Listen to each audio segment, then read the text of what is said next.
Okay, let us start the topic automation and NC system. Now, what is automation? It is the use of a computer control system to control the machine in any industry or in the different processes. So this is the definition of a automation. Again, you are getting 4 to 5 different PDF files and you have to write important key points from there, like the definition, advantage, and we will discuss what else is to be written. So firstly, this is the definition part, that automation can be defined as the use of computer control system to control the machine in an industry, different processes, thereby minimizing the dependence on human operator. So this concept is not new to us because we have already studied NC system. ठीक है, आपको पहले ये study कराया गया है कि CNC machines में कंप्यूटर की हेल्प से, ठीक है, आप मशीनिंग को ऑपरेट कंट्रोल करते हो and human operator has less work to do there because the tools are also uploaded here on the machine or they are unloaded by the help of the automatic tool changer. ठीक है, तो जो काम पहले human being करता है वहाँ पर ऑटोमेटिक टूल चेंजर अब ऑपरेट कर रहा है. सो ऑटोमेशन CNC मशीन्स में भी अप्लाइड है. ठीक है, तो ऑटोमेशन की कोई एक जनरल डेफिनेशन नहीं है. आपकी बुक्स में बहुत सारी डेफिनेशन है, आप कोई एक दो उसमें से लर्न करोगे. जैसे ये डेफिनेशन काफ़ी बेटर है, बाकी डेफिनेशन से आप इसी को लर्न कर सकते हो. It is a use of computer system to control the machine in an industry or any different processes, thereby minimizing the dependence on human operator. Now what is the meaning? Human operator is not working there. क्या human being का कोई भी role नहीं बचा वहाँ पर? ठीक है, तो ऐसा नहीं है. human being का रोल अभी भी है and he has to perform certain specific task perform करने हैं. What are those specific task? ठीक है, ये आप देखो डिफरेंस में. The term mechanization means use of machinery by human worker, whereas automation is a step beyond mechanization. ठीक है, मैकेनाइजेशन में आपने सिंपली ह्यूमन वर्कर की जगह रिप्लेस किया है मशीन को. Again the machine is not fully automated. So in automation we have achieved another advanced level. ठीक है, जैसे आपने एक मोबाइल परचेज किया है, अब आप दूसरे मोबाइल को परचेज करना चाह रहे हो, तो कुछ एक एडवांस फीचर उसमें है तभी आप उसके लिए परचेज कर रहे हो. ठीक है, और उसमें ऑटोमेशन प्रेजेंट है. Then what is another question, what are the advantages of automation? There are 2 or 3 ways of asking this question. What are the reasons of automating? ठीक है, एक तो ये हो गया. The second type is what are the advantages of automation? What is the need of automation? ठीक है, तो इसमें आपको ये सारे पॉइंट्स 1 by 1 डिस्क्राइब करने हैं in short as much as possible. And in 2 marks, 3 marks question, you will always write the headings because the headings are always sufficient. Like to increase the productivity, to reduce the labor cost, to minimize the effect of shortage in labor. Right?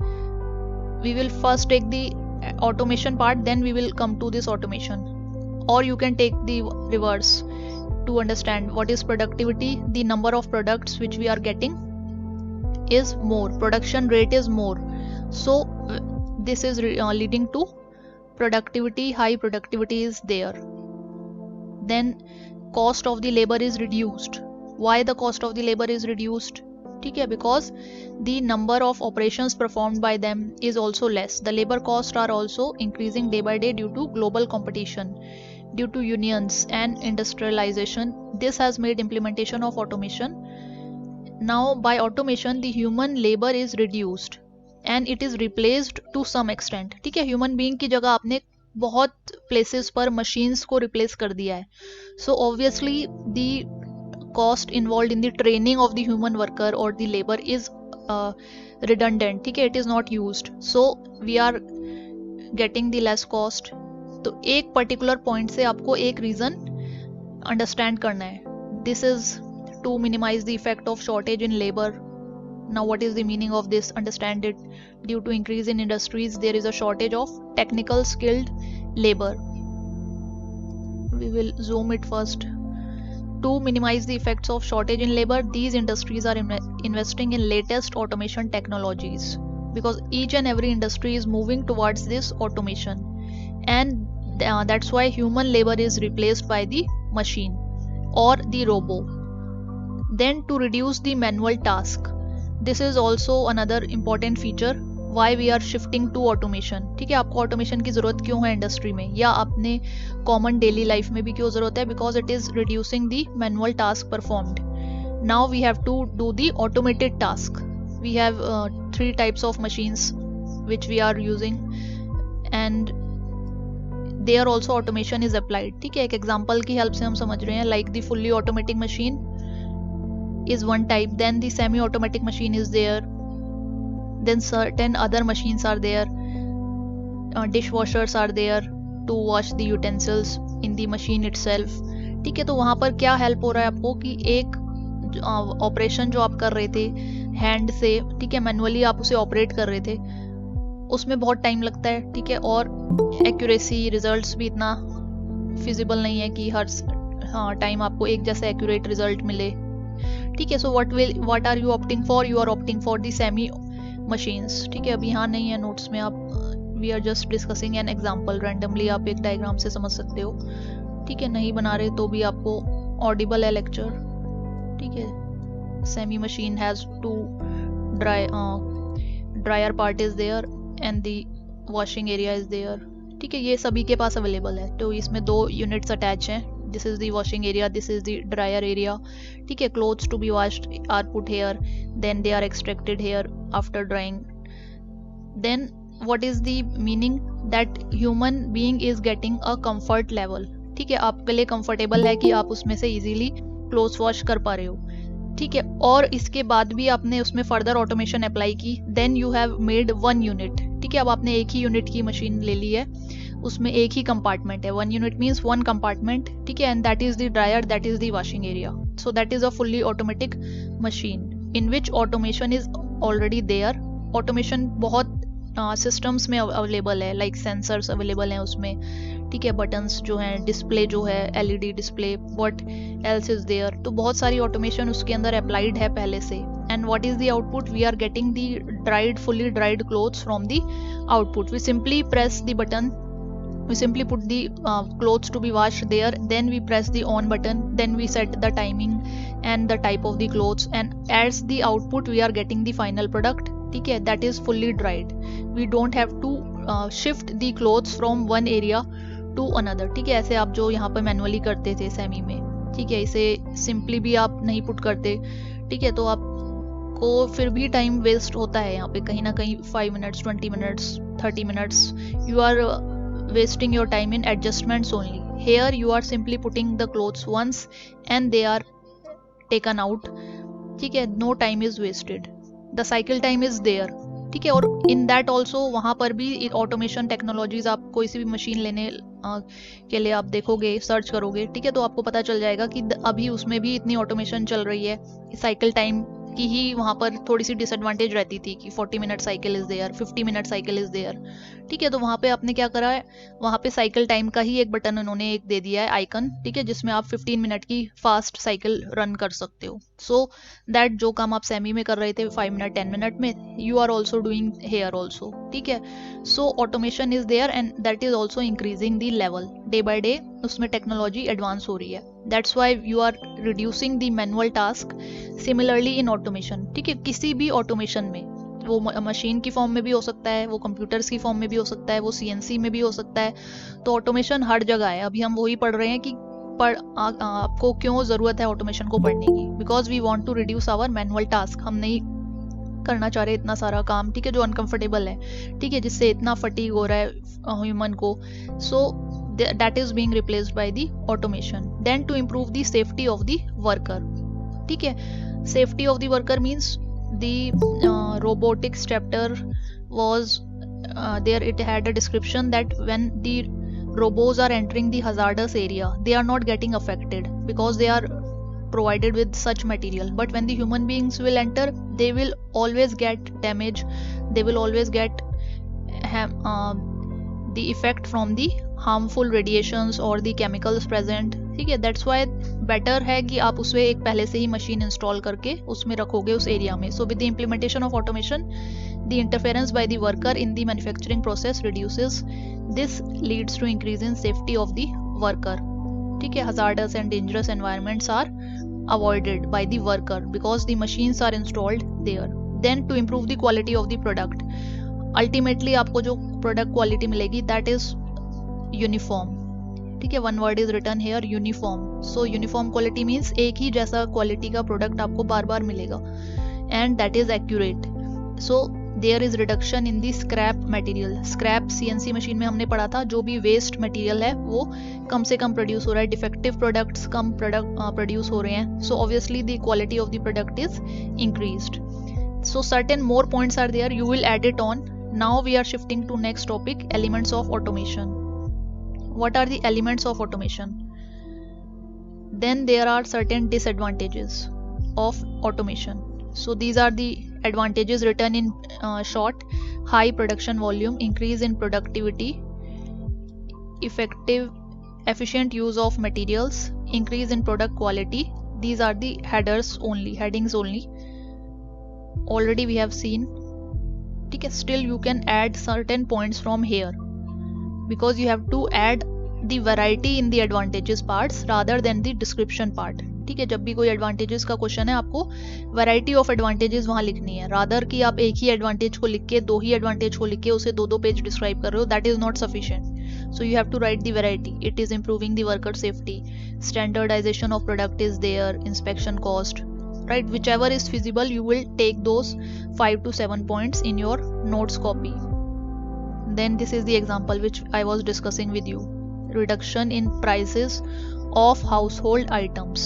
ठीक है, हमारे जो daily items जो हम use कर रहे हैं उसके प्राइसेस में कैसे रिडक्शन आ रहा है. That one time purchase is costly. One time आपको कॉस्ट देनी ही होगी उसकी, but after that the output is getting more and more easier. Washing machines example is there, refrigerator, then as well as automobiles are certain examples are there. Now what are the disadvantages of automation? Displacement of worker is there. Then unemployment will also start because unskilled workers are present. Then what will they do? Then so we have to maintain a balance between the worker and the machine, right? So to avoid any unemployment. Then high initial cost is there. This is I already discussed with washing machine example. What is the cost of fully automatic machine? You can always compare with that semi machine, right? So 8,000 is there, then 28,000 is there. So why so much difference is there from 8,000, 10,000? Even in fact today the cost of semi machines is also high, and fully automatic machines, they are also increasing day by day. So but you have to invest it only once, then you are using it and you are maintaining it and getting service done. Just like a car, you are driving a car, so you have to purchase it, you have to maintain it again and again, but it is giving you certain output. Washing machine is giving certain output, better output. That's why you have switched over to that automation. Similarly, more or every industries are shifting to this automation. Then lower degree of flexibility, we will see what is flexibility. The variety is less.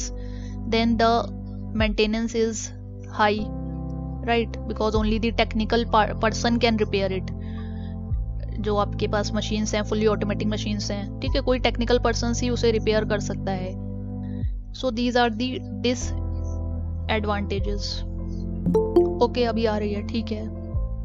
Certain कुछ रहता है network में, may be less हो जाए, लेकिन ये disadvantages और advantages मैं क्यों आपको एक्सप्लेन कर रही हूँ, आपको मैं कह देती, आप खुद ही लिख लो कॉपी में यहाँ से लेके, because you have to understand the concept behind it. आप एक सिंपल वॉशिंग मशीन को एग्जांपल समझ के, fully automatic, semi automatic machine और एक जो मैनुअल आप कपड़े हैंड से वॉश कर रहे हो, ठीक है, तो उन तीनों में डिफरेंस समझाते हुए ये 10 पॉइंट्स हमने समझे हैं.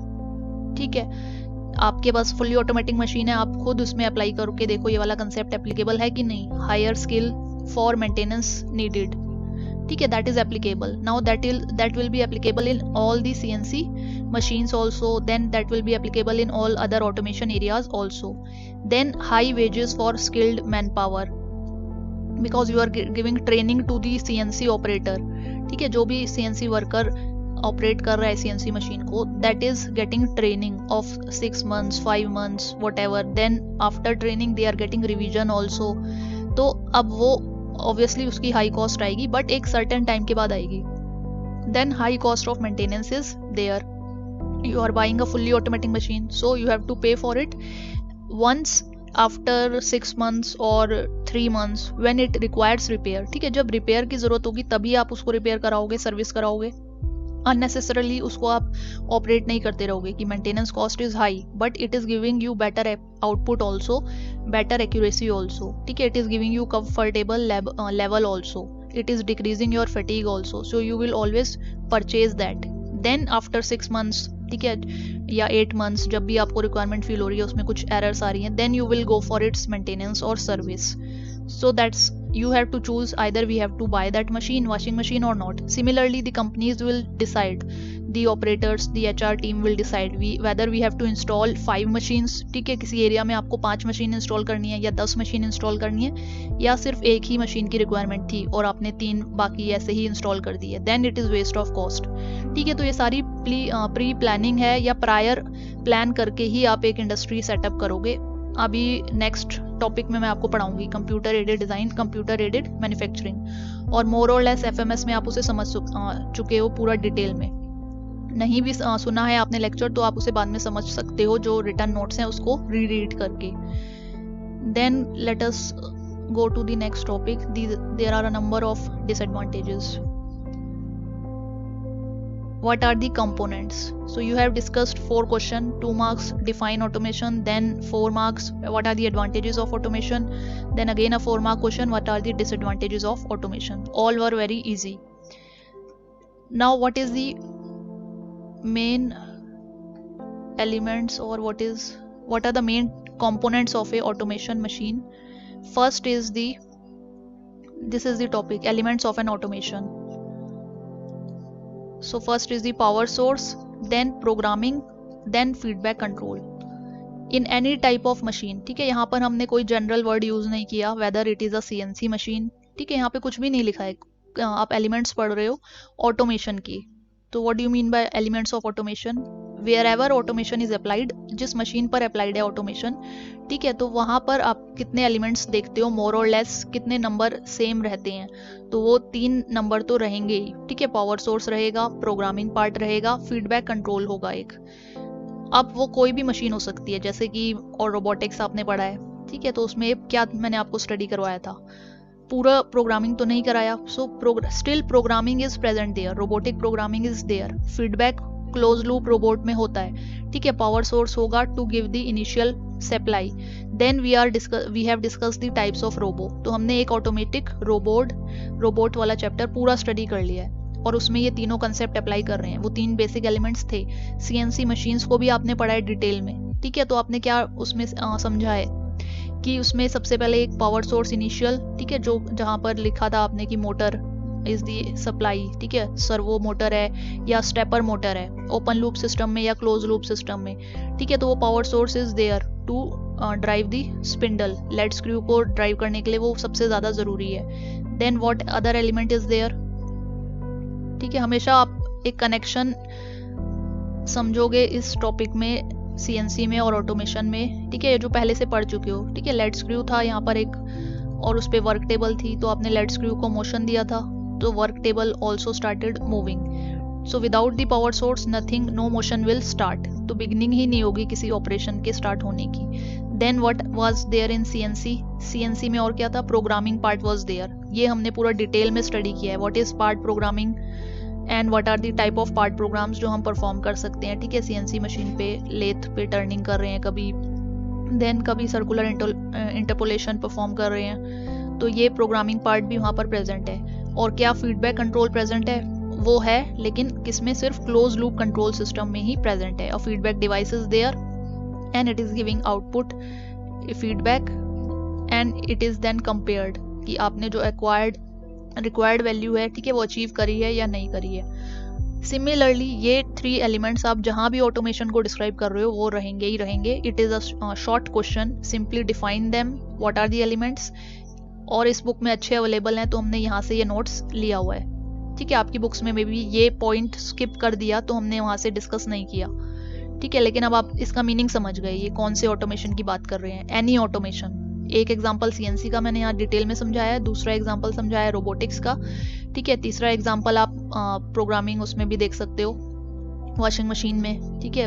Again power source is there, certain programs are there, programs for different buttons होते हैं जिसके पास अगर प्रेजेंट है fully machine, fully automatic, right. So you can write in the chat box that yes we are familiar with the icons, ठीक है। उसमें wash timer mode जो है, ठीक है, या डिफरेंट सिल्क मोड है तो सिल्क क्लोथ्स के लिए है, तो ये सब उसके आप we are simply pressing the button, ठीक है। But what is the logic behind that, that is certain program, certain part is there which is inside the system, ठीक है। तो उसकी आईसी जो है सिस्टम उसमें स्टोर्ड रहेगा वो।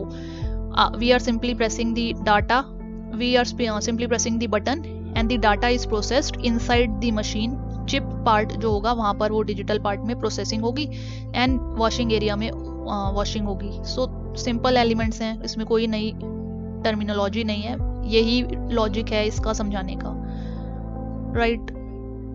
Power source, you will simply define it one line, any system requires power to do work, right? So what are the different forms of power, यही यहाँ पर सब कुछ described है, just described it in as short as possible।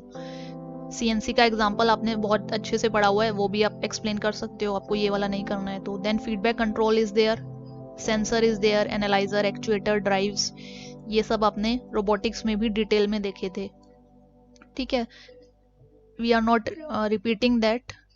Still, if you missed it, that lecture, what is a sensor, what is a transducer, then they are repeating it. A sensor requires a transducer for converting the signal from one form to another form. So physical parameters are there, changes will be there, और sensor sense करेगा क्या changes आए हैं। Distance में अगर कोई distance में change है तो ये एक विजिबल चेंज है, आप उसको देख सकते हो, ठीक है। तो that is sensed and that is given output. Output किस फॉर्म में आप दे रहे हो, सो वो डिपेंड करेगा which type of sensor is there. So sensor can be of the following types, ये सब आप जस्ट डिस्क्राइब करोगे फॉर योर वाइवा पर्पस और ए शॉर्ट क्वेश्चन, ठीक है। ये कोई भी एक क्वेश्चन कंप्लीट नहीं है अपने आप में, आप सिंपली लिख सकते हो what are the elements of automation, you can answer it for your viva, or a short question what are the different elements of a automation, then this is the answer. You can change this answer but you can not change these points, ठीक है। ये तीन headings आप same रखोगे, description का वे आप different कर सकते हो कि व्हाट आर दी सेंसर्स। आप इससे ज़्यादा अच्छा नहीं समझा पा रहे कि ये तो नहीं पढ़े ना आपने manual switches, limit switches, you will strike it of. जो आपने पढ़ा है सेंसर की क्लास में, ऑप्टिकल सेंसर ही पढ़ा था, ठीक है, तो वो आप टिक कर दो because you are familiar. You can write 2 lines, you can describe it in short as much as possible.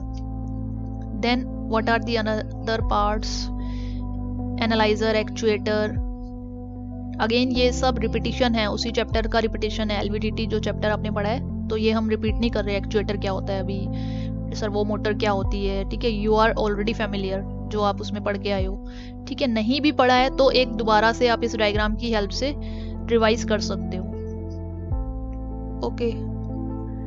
Now then what is the main question, आपने बोला ये मेन क्वेश्चन नहीं है, मैं आपको यहाँ पर लिख कर भी दे दूंगी वाइवा, ठीक है। ये वाइवा और शॉर्ट क्वेश्चन 3 marks के अकॉर्डिंग ही आपको इसे प्रिपेयर करना है। लेकिन अब the student who is familiar with the servo motor concept, stepper motor concept, he can explain it very better, right. You can not leave it कि हमें एलिमेंट्स ऑफ ऑटोमेशन आते ही नहीं है, ठीक है। दूसरा पार्ट है प्रोग्रामिंग पार्ट, तो यहाँ नहीं लिखा है बुक ने कौन सी प्रोग्रामिंग। अगर आप सीएनसी मशीन पढ़ा रहे हो, ठीक है, तो आप सीएनसी मशीन्स में जो ऑटोमेशन है उसे स्टडी कर रहे हो तो आप लिखोगे CNC machines part programming, word is there. इन्होंने अभी एक जनरल प्रोग्रामिंग को डिफाइन किया है, that a programming is the instruction which determine the actions to be done by the system, that we have already studied in CNC programming, ठीक है। We have skipped the robotic programming because that is not in our syllabus.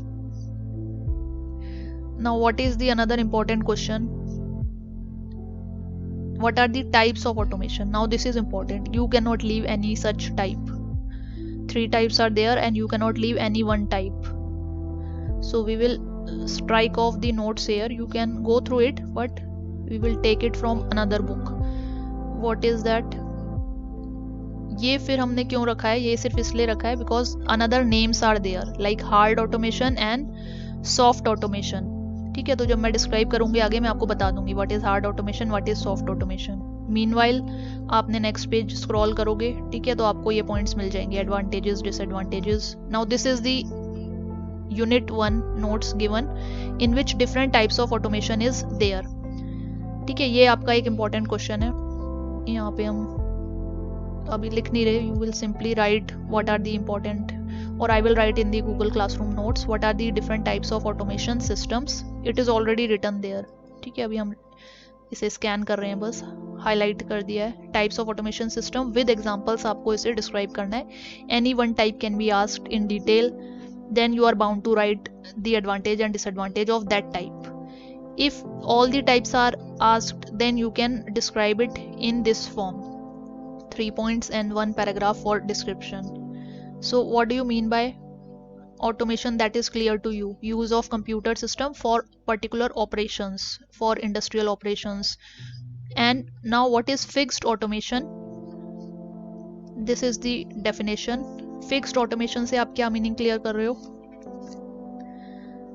सी, ये जितने भी notes हैं आपको मिलते हैं robotics के या ऑटोमेशन के, ये इतने ज़्यादा थ्योरेटिकल हो रहे हैं, ठीक है, और प्रोडक्शन टेक्नोलॉजी से इतने रिलेटेड है that you will not understand if you are not understanding it. अगर आप इसे समझ नहीं रहे हो, ठीक है, तो आपके लिए हर पॉइंट नया है और हर पॉइंट नया याद करना बहुत मुश्किल है। ठीक है, लेकिन अगर आप किसी 2-3 पॉइंट्स को समझ के अगला 3 पॉइंट्स निकाल रहे हो, अगले 1-2 पॉइंट भी निकाल देते हो, ठीक है, तो आपके लिए ये ईजी है। ठीक है, तो हमेशा ही रिपीटिशन है। मैंने बोला था अगर आपने एफएमएस का लेक्चर अटेंड किया है तो आपको थोड़े से पॉइंट्स सेम मिल जाएंगे ऑटोमेशन के चैप्टर में। वो वाला मिस कर दिया तो ऑटोमेशन का अटेंड करो, ऑटोमेशन के पॉइंट्स आपको सेम मिल जाएंगे एफएमएस में। ठीक है, लेकिन वो रिलेशन हमेशा रहेगा। ठीक है, तो इसलिए आप इसे समझते हुए चलोगे। अब ऑटोमेशन एक बिल्कुल ही न्यू टॉपिक है। इसमें what is fixed automation? First of all this is also known as, यहाँ पे जैसे अभी लिखा नहीं हुआ है, हम इसे लिख सकते हैं अपनी तरफ से, यहाँ पे एक बॉक्स बना के, that this is hard automation. The purpose of writing is to get the attention of students on that particular point, that fixed automation is also known as hard automation, and this is a 1 mark quiz question also, right? We will take a quiz on the CNC lectures. ठीक है, थोड़े से quizzes आपको देंगे और एक test जो लेंगे सेशनल का, उसमें भी क्विजेज रहेंगी और न्यूमेरिकल्स भी हो सकते हैं। न्यूमेरिकल्स तो नहीं है, खैर प्रोग्राम हो सकता है, ठीक है, थ्योरी हो सकती है। तो वहां पर शॉर्ट क्वेश्चंस कैसे फ्रेम होंगे, वो ऐसे ही फ्रेम होंगे। What is fixed automation? Is it hard automation और सॉफ्ट ऑटोमेशन? और other 2 option will be given, then you will choose that fixed automation is known as hard automation. Now what is the meaning of fixed and what is the meaning of programmable? ठीक है, क्या difference है? आप इनकी एक similarity को repeat करेंगे हम बार बार। What is the similarity? ठीक है, सिमिलैरिटी भी नहीं, आप पैरामीटर को रिपीट करोगे। The sequence of the processing operation is the parameter that is fixed by the equipment configuration. ठीक है, आप इसका क्या मीनिंग समझे कि आपको एक मशीन से दूसरी मशीन में, ठीक है, ऑपरेशंस परफॉर्म करने हैं। ठीक है, तो this is the first machine, then this is the second machine, then a third machine is there. So what will be happening from 1 to 2nd, then to 3rd, then to 4th। ठीक है, अब ये कोई भी machine हो सकती है। Group technology lecture आपने अटेंड किया है तो मैंने वहाँ समझाया था, यहाँ पे कैपिटल L लिखा था for lathe machine, then capital M milling machine. ठीक है, तो जिस सीक्वेंस में ऑपरेशंस होने हैं आपको फाइनल वर्कपीस एक ऐसा बनाना है, ठीक है, जिसमें टर्निंग भी है और कुछ होल्स भी हैं, ठीक है, कुछ आर्क्स भी फ्रेम हो रखी हैं, कुछ मिलिंग भी करनी है। तो अब आप उस कंडीशन में क्या करोगे? मशीन्स को प्लेस्ड करोगे one after another, that is the group technology cell concept जो आपको समझाया था, cellular layout. So fixed automation में क्या होता है, ये जो ऑपरेशंस हैं ये इनकी जो लेंथ है वो फिक्स्ड ही रहती है कि लेथ के बाद या टर्निंग के बाद ड्रिलिंग ही होगी, ठीक है, और ड्रिलिंग के बाद मिलिंग ही होगी, मिलिंग के बाद देन कुछ और ऑपरेशन है वो ही परफॉर्म होगा। तो ये सीक्वेंस आपने प्रोसेसिंग की फिक्स कर दी, या फिर हो सकता है प्रोसेसिंग नहीं कर रहे आप, तो इसका मतलब ये नहीं है ऑपरेशन ऑटोमेशन नहीं है, असेंबली की सीक्वेंस भी फिट कर दी। आपने देखा है कुछ टॉयज आपको मिलते हैं, अभी आपके पास है बहुत ज़्यादा ऑप्शंस रहते हैं कि रोबोटिक्स का तो नहीं है एग्जांपल, प्लास्टिक के टॉयज होते हैं, सिंपली आपको उसे असेंबल करना होता है, right. We will erase it first. तो वो टॉयज अगर आपने देखे हैं तो, या बिल्डिंग ब्लॉक्स में तो नहीं है, बिल्डिंग ब्लॉक्स में तो आप ब्लॉक्स से हेल्प से बिल्डिंग्स कुछ क्रिएट कर रहे हो। टॉयज अलग से कुछ आते हैं कि एक आपको एक पिक्चर दे देते हैं उसमें कि इस तरह से फाइनल आउटपुट आपको बनाना है, ठीक है। ये फर्स्ट पार्ट है कार का, ठीक है। ये कुछ फ्रंट पार्ट बना रखा है उन्होंने, कुछ व्हील्स दे रखे हैं, ठीक है। और all are interconnected, all can be interconnected, ठीक है। इन सबको जोड़ के जो बच्चे हैं उन्हें एक ही बनाना है, इस वर्कपीस को या इस फाइनल टॉय को बनाना है। तो वो उसमें क्या है, पिक्चर की हेल्प से वो इसको ज्वाइन करना शुरू करते हैं, that this is the first part. Then जो व्हील पार्ट है, ठीक है, वो उसमें यहाँ पर कनेक्शन के लिए कुछ जॉइंट्स दे रखा होगा, ये पार्ट आपने दे रखा है। तो असेंबली ऑपरेशंस की भी सीक्वेंस के लिए वो क्या करते हैं, एक चार्ट दे के रखते हैं। अगर आसान है तो वो नहीं देते चार्ट, ठीक है। ये कुछ आ रहे हैं ऐसे खिलौने जो इसमें असेंबली करने का सिखाया जाता है, तो काफ़ी टाइम बच्चे का इन्वॉल्व रहता है इसमें, वो सीखता है और ऑपरेशंस उसमें क्या है ज्वाइन करने का उसे आता है। या फिर उसे अगर ज़्यादा थोड़ा ठीक है बड़ा बच्चा है तो वो लिख भी सकता है, वो पढ़ भी सकता है, ठीक है। तो उसके साथ एक चार्ट मिलता है लिखा हुआ कि first you have to do this machine, first you have to join these 2 parts, 1 number 2 number, ठीक है। और इन पार्ट्स के पीछे नंबर लिखे हुए रहते हैं। मे बी आपने ऐसे नहीं देखे टॉयज, इसलिए मैं आपको लिख लिख के इधर बता रही हूँ। 1, ठीक है, 2। पहले हमारे, ठीक है, यही वाले टॉय सिंपल आते थे जो रेल को जोड़ते हैं, वो तो सबने जोड़ा ही हुआ होगा, ठीक है। वो जो एक पटरी होती है, ठीक है, ट्रैक और एक रेल, वही पहले चल रहा था, ठीक है, बहुत ही ज़्यादा। और उसमें आप फेमिलियर हो, ठीक है, उस एग्जांपल से अगर आप रिलेट कर सकते हो, क्योंकि वो ट्रैक बनाना है, ट्रैक में 2 जो जॉइंट्स हमेशा दोनों साइड पे रहते थे, ठीक है, ये आपने देखे हुए हैं। और ऐसे गोल गोल करके आप उसे पूरा एक रेल का ट्रैक बना देते थे। Then train part is there, उन्हें फिक्स करते थे, इंजन को आगे लगाते थे, ट्रेन को बाकी के कंपार्टमेंट्स ऐसे लास्ट साइड में आ जाते थे, ठीक है। अब इसमें क्या है, थोड़े से एडवांस्ड हो गए टॉयज, तो इसमें क्या आ रहा है, चार्ट साथ में गिवन है कि 1 नंबर पे आपको ज्वाइन करना है पॉइंट नंबर 1 को, पार्ट नंबर 1 को 2 से, ठीक है। स्टेप नंबर 1 आपने कर दिया, उसके बाद स्टेप नंबर 2 में कुछ और पार्ट करना है। तो 2 में आप क्या लिख सकते हो कि ज्वाइन पार्ट नंबर 4 to 5, उनका कुछ पर्टिकुलर मीनिंग है, ऐसा आपने क्यों किया है। पार्ट नंबर 3 का कुछ मीनिंग है, ठीक है। तो ये पॉइंट्स जो रीड कर सकता है स्टूडेंट, और जो, ठीक है, वो उसको फॉलो करेगा और फिर ये फाइनल आउटपुट बनाएगा। लेकिन ये ऑपरेशन की सीक्वेंस, इस चार्ट की सीक्वेंस को आप चेंज नहीं करोगे, वरना ऐसा आउटपुट आपका बन के आएगा ही नहीं। अगर ऐसा ये डायग्राम दे रखा है उन्होंने, ठीक है, तो वो आउटपुट आपको लेना है तो यही सीक्वेंस फॉलो करनी पड़ेगी।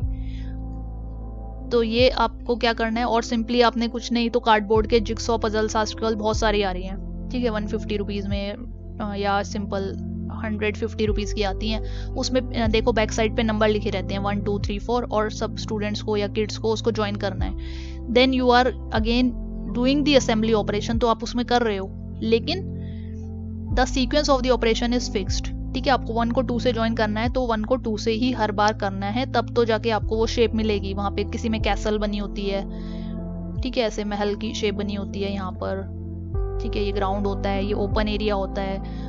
बहुत सारे एग्जांपल्स हैं ये असेंबली समझाने के लिए आपको, तो वो किड्स के लिए बहुत ही अच्छा गेम रहता है कि यहाँ 1 रहेगा, यहाँ 2 रहेगा, वो देख देख के ज्वाइन कर करके फोल्ड करते हैं। अगर उन्होंने कोई भी सीक्वेंस नहीं मिलाया, ठीक है, अगर यहाँ 1 नंबर लिखा है इस पार्ट पे, यहाँ पे, ठीक है, ये डायग्राम थोड़े नहीं बन रहे, ठीक, यहाँ से देख सकते हो आप, बस सुन सकते हो कि 1 नंबर लिखा है यहाँ पर, ठीक है, यहाँ पे 2 नंबर लिखा है, 1 को 2 से नहीं ज्वाइन करा, देन व्हाट विल हैपन, इस तरह से शेप नहीं बनेगी। यहाँ वाला जो पार्ट मिसिंग है 1 और 2 को जोड़ के, वो मिसिंग ही रहेगा हमेशा।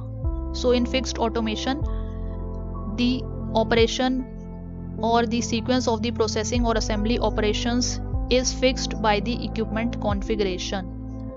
लेकिन अगर आप प्रोग्रामेबल ऑटोमेशन की बात कर रहे हो, then that sequence of operation can be changed, आप उसे बदल भी सकते हो, तो आपको डिफरेंट डिफरेंट तरह के प्रोडक्ट्स मिल जाएंगे, ठीक है, यही यहाँ पर डिफाइंड है। In this production equipment is designed with the capability to change the sequence of operation to accommodate different product configuration. तो ये पहला पॉइंट आपने समझा है। अब क्योंकि आपने इतना डिटेल में एक बार समझ लिया, पहले ये, ठीक है, ट्रेन वाला एग्जांपल समझा, फिर ये वाला घर वाला एग्जांपल समझा है, ये जिक्सॉ पजल्स हैं, ये तो आपको मिलती थी पहले, आई don't no you have seen और नॉट, क्या बोलते हैं इन्हें, जिक्सॉ पजल से एक अलग चीज़ है, ये बाद में एक अलग चीज़ है कि इसमें सिर्फ नंबर्स को ही ज्वाइन करना होता है। You can write in the chat box, have you seen these joining games. Assembly आपने करी हुई होगी इनकी सबने। कुछ स्टूडेंट्स आ रहे हैं अभी लेट, ठीक है, मैं अलाउ कर रही हूँ। ठीक है, ये सब ज्वाइनिंग गेम्स हैं। यस, 2-3 बच्चे लिख रहे हैं, लक्ष्मीकांत एंड अभिनव। तो थोड़ा एग्जाम्पल देके यहाँ एक इंटरेस्ट क्रिएट किया गया है ताकि अगले पॉइंट्स आपको समझ में आने लगे, नहीं तो ये बहुत मुश्किल है समझने के लिए। ऑटोमेशन पूरा टॉपिक ना बहुत ही अजीब है, जो एकदम से नहीं समझ में आता।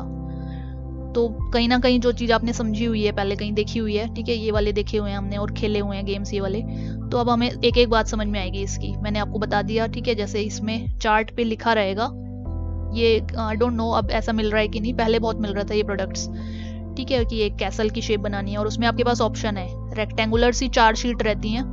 जिसने नहीं सुना लेक्चर अभी सुन सकता है। 4 शीट्स मिलती हैं आपको और उसमें से आप पर्टिकुलर शेप के प्रोडक्ट्स जो हैं कट करके उनके साइड में नंबर लिखा रहता है 1, ठीक है। तो 1 को आपको 1 वाले पॉइंट से ज्वाइन करना है। ऐसे पूरा ज्वाइन कर करके आपको एक 3 डायमेंशनल का प्रोडक्ट मिलके आता है। तो वो देखने में बहुत अच्छा लगता है कि आप क्या होता है उसमें एक ग्राउंड मिलेगा, यहाँ पे ग्राउंड के ऊपर एक कैसल खड़ी हो जाएगी, सब कुछ 3 डायमेंशनल जैसा दिखेगा, ठीक है। यहाँ पे कोई बेंच रखा हुआ है, ठीक है, यहाँ कोई हाउस प्लेस्ड है या कुछ भी, ठीक है, रेक्टेंगल। तो अभी क्या है, जो सारी चीजें 4 रेक्टेंगल की शीट मिली थी आपको जब आप गेम खरीद के लाए थे बनाने से पहले, ठीक है, इतना छोटा सा वो 4 शीटों का कॉम्बिनेशन पैकेट आप लाए और उसके बाद आपने ऐसे 3 डायमेंशनल क्रिएट कर दिया। You can keep it as a decoration part, आप रख सकते हो, ठीक है। यहाँ कोई झूला है जो हम उस दिन डिस्कस कर रहे थे, इसकी डिग्री ऑफ फ्रीडम सिर्फ 1 है, थीटा ही होती है उसकी डिग्री ऑफ फ्रीडम, ठीक है, क्योंकि कोई डिस्टेंस नहीं चल रही, आप इसमें एक गोल घूम रहे हो। So you are not changing the sequence of the processing और असेंबली ऑपरेशन। तो ये बात इंपॉर्टेंट आपको याद रखनी है, दोनों चीज, प्रोसेसिंग भी हो रही है तो मशीनिंग हो रही है, कटिंग हो रहा है मटेरियल, लेकिन अगर असेंबली भी हो रही है तो भी आप वहां पर भी असेंबली की फील्ड में भी ऑटोमेशन अप्लाई कर सकते हो और प्रोसेसिंग की फील्ड में भी ऑटोमेशन को अप्लाई कर सकते हो। प्रोग्रामेबल ऑटोमेशन में हमने क्या बोला है कि आप चेंज कर सकते हो सीक्वेंस ऑफ ऑपरेशन को, और जब सीक्वेंस ऑफ ऑपरेशन को चेंज करोगे तो पहले जैसा प्रोडक्ट नहीं मिलेगा, कुछ नया डिफरेंट वैरायटी ऑफ प्रोडक्ट मिलेगा। तो ये उसकी एडवांटेज हो गई। पहला पॉइंट आपको समझ में आ गया। एक बार मैं इसे रिवाइज कराऊंगी अभी थोड़ी देर, 10 मिनट आप इसे सुनते रहो, क्या है इसमें डिफरेंट टाइप ऑफ ऑटोमेशन, फिर वो रिवाइज हो जाएंगे तो आपको क्लियर हो जाएगा what is the meaning. Then we are erasing these, ठीक है, ये यहाँ पे आपको ये लाइंस नहीं दिखेंगी वरना आप देख लो इसे। It is the integration of the components of many operation into one piece equipment, then high initial investment, these features are to be written in your answer, ठीक है। एक बार आपको इनिशियल इन्वेस्टमेंट हाई करनी है for custom engineering products, for making special type of products, because मैंने आपको क्या बोला है, एक गेम को खेल के आपको यही आउटपुट मिलेगा, यही कैसल वाला झूला वाला डायग्राम बन के आएगा 3 डायमेंशनल में, ठीक है। आपको, ठीक है, पसंद है तो आप इसे परचेज करोगे, किसी को नहीं पसंद है, ठीक है, वो गाड़ी वाला परचेज करेगा, उसको कार बनाने में इंटरेस्ट है, ठीक है, किसी को वो भी नहीं है, कोई ट्रेन वाला ले लेगा, तो वो सब कुछ 3 डायमेंशनल क्रिएट हो जाएगा, लेकिन एक टाइप से, एक गेम से एक ही जैसा आउटपुट आ रहा है। So that is a custom engineering product. आप प्रोडक्ट को या इक्विपमेंट को बार बार चेंज नहीं कर सकते, ठीक है। आप तो ये आपको रहेगा याद हमेशा कि जब भी फिक्स्ड ऑटोमेशन लगा रहे हो तो जैसी रिक्वायरमेंट है, अगर ऐसा रिक्वायरमेंट है इंडस्ट्री को कि फिक्स्ड ऑटोमेशन अप्लाई करनी है, you can opt for it. ये इसके फीचर्स हैं, ठीक है, ये फीचर्स आप बदल नहीं सकते, ठीक है। ये फीचर्स की फर्स्ट लाइन है, then features, this pointer is having a problem, ठीक है, थोड़ा सा ये देखते रहो आप। हाई प्रोडक्शन रेट या हाईलाइटर ही सिलेक्ट करते हैं अगर हाईलाइटर चल रहा है तो। High production rate is there, then inflexible है इन अकोमोडेटिंग प्रोडक्ट चेंजेस। तो ये जितने भी 5 पॉइंट थे, 1 2 3 4, मैंने आपको सिर्फ ये इस एग्जाम्पल की हेल्प से, ज्वाइनिंग वाले गेम की हेल्प से ही क्लियर करवाए हैं, और ऐसे ही आप क्लियर करोगे then it is interesting. Otherwise this topic is the boring और टफेस्ट पार्ट। ये बन जाएगा आपके लिए कि कस्टम इंजीनियर प्रोडक्ट्स क्या हैं, देन प्रोडक्शन रेट हाई कैसे हो गया, because we are making it very easily. Then relatively inflexible कैसे हो गई। इनफ्लेक्सिबल का मीनिंग आपको क्लियर करना पड़ेगा जिसने एफएमएस नहीं सुना। Flexibility means the variety of the product, ठीक है। तो अगर आपके पास एक जैसा प्रोडक्ट बन रहा है, ठीक है, आपने एक रेक्टेंगल बनाया, ठीक है, दूसरा रेक्टेंगल बनाया और उसमें आप चेंजेस नहीं कर पा रहे, ठीक है, then one type of product is not giving you any flexibility, तो आपको वैरायटी नहीं मिली, ठीक है। तो आप फ्लेक्सिबिलिटी का क्या मीनिंग लिखोगे, वैरायटी, तो जब आपको वैरायटी ऑफ प्रोडक्ट्स मिल ही नहीं रहा है तो आप क्या लिखोगे, उसका फीचर क्या है, it is inflexible in accommodating product changes. इसे आप अपनी लैंग्वेज में चेंज कर सकते हो, that the number of variety of products can not be made by this. इससे एक ही टाइप का प्रोडक्ट बनेगा, ठीक है, अगर आपने लेथ के बाद मिलिंग, ठीक है। अभी ये सारे एग्जांपल तो आप नहीं लिख के आओगे अपने एग्जाम में, आप क्या लिख के आओगे, आप लिख के यही आओगे that after the milling lathe, after the turning milling is there, then drilling is there, then certain other operation assembly is there, ठीक है। तो इन सब का कॉम्बिनेशन से आपको एक ही जैसा प्रोडक्ट मिलेगा। फिर कोई दूसरा बनाना है तो मना नहीं है, आप फिर दूसरी तरह की मशीन्स का एक ग्रुप बना के रखो वहाँ पे, ठीक है। कुछ और तीसरी असेंबली करनी है तो वैसा ही एक मशीन का ऑपरेशन पहले से ही क्रिएट करके रखो, ठीक है। तो ये इसके फायदे भी हैं, 2 फायदे हो गए, एक नुकसान हो गया कि हम डिफरेंट वैरायटी ऑफ प्रोडक्ट नहीं ले सकते। Then high cost of equipment is there, your disadvantages है इसकी, इनिशियल कॉस्ट तो बहुत ही ज़्यादा रहेगी इसमें, ठीक है, thus making unit cost attractive. Then examples क्या हो सकते हैं इसके, this is the important point, क्या एग्जांपल्स हैं। 3 चीज़ें आपको लिखनी है इसमें, याद रहनी चाहिए। फर्स्ट इज डेफिनेशन, ये डेफिनेशन हो गई, फिर फीचर्स हो गए, और फिर कुछ एडवांटेज और कुछ डिसएडवांटेज। जिसने मीनिंग ही समझ लिया तो वो डिफरेंशिएट कर सकता है कहाँ पर क्या लिखना है। जैसे अब आपने एग्जांपल का पॉइंट मिस किया है तो आप नहीं लिख सकते, लेकिन आपको समझना है। Mechanized assembly and machining transfer lines.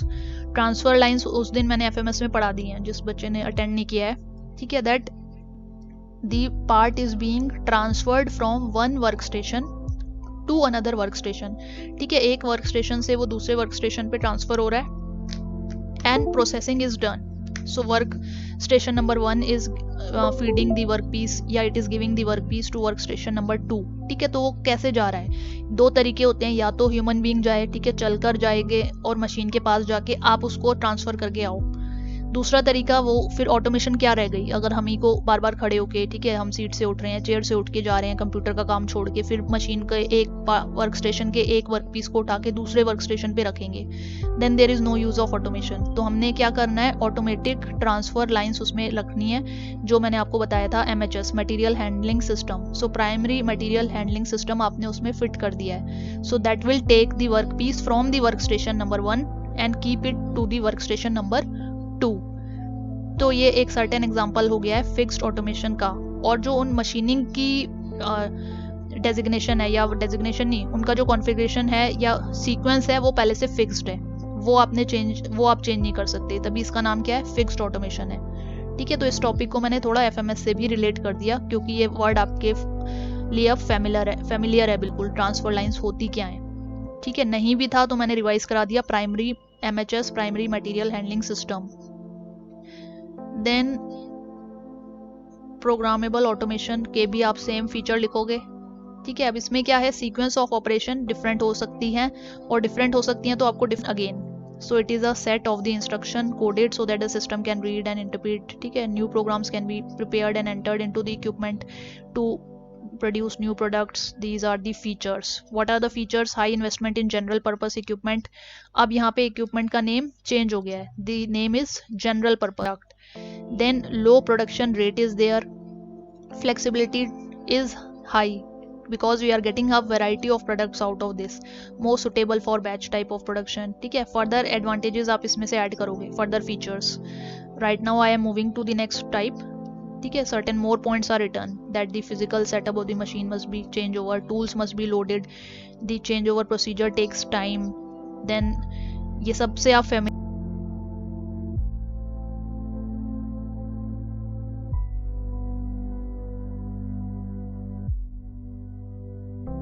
ने पढ़ ली। तीसरी ऑटोमेशन आ रही है flexible automation. So this is an extension of the programmable automation, ठीक है, उसी का एक एडवांस फीचर है। आप उसमें क्या ऐड कर रहे हो, यानी जो उसमें था प्रोग्राम था वो प्रोग्राम इसमें भी है। So a flexible automated system is one that is capable of producing a variety of product with virtually no time lost for change over from one product to the another product. Then there is no production time lost while the reprogramming the system and the physical setup of the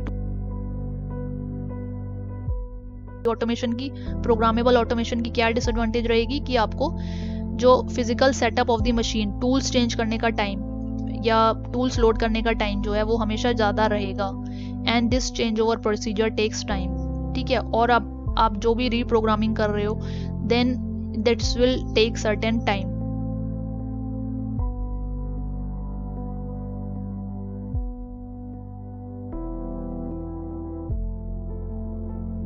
High investment, then continuous production for a variable parts.